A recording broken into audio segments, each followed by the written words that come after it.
Indonesia దేశంలో చాలా పెద్ద ఎత్తున నిరసనలు జరుగుతున్నాయి. అక్కడ పార్లమెంటేరియన్స్ ఎంపీలు ఎవరైతే ఉంటారో వాళ్ళకి విపరీతంగా హెచ్ఆర్ఏ పెంచేశారనమాట. హౌస్ రెంట్ అలవెన్స్ అంటే డాలర్లో చూస్తే కనుక $3,000 వాళ్ళకి నెలకి హెచ్ఆర్ఏ ఇస్తారంట.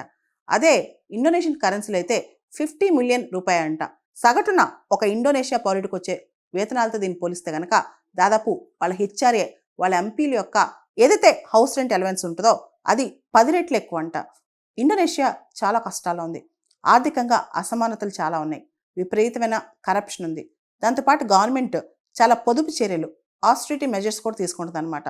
దీంతో ఇండోనేషియా యూత్ కానీ అక్కడున్న సివిలియన్స్ కానీ అందరూ కూడా చాలా పెద్ద ఎత్తున నిరసనలు స్టార్ట్ చేశారు. అసలు ఇన్ని కష్టాలు ఉంటే దేశం, మాకు తినడానికి తిండి లేకపోతే, ఇన్ఫ్లేషన్ ఎంత ఉంటే, దేశంలో ఆర్థిక అనిశ్చితి ఎంత ఉంటే మీరు ఎంపీస్కి ఇంత పెద్ద ఎత్తున హెచ్ఆర్ఏ ఎలా ఇస్తారని చెప్పి ప్రొటెస్టులు స్టార్ట్ అయ్యాయన్నమాట. దాంతో ఈ నిరసనల మధ్యలో ఇంకొక ఉదంతం జరిగింది. ఒక పోలీస్ వెహికల్ వచ్చి ఒక టాక్సీ డ్రైవర్ని చంపేసిందనమాట.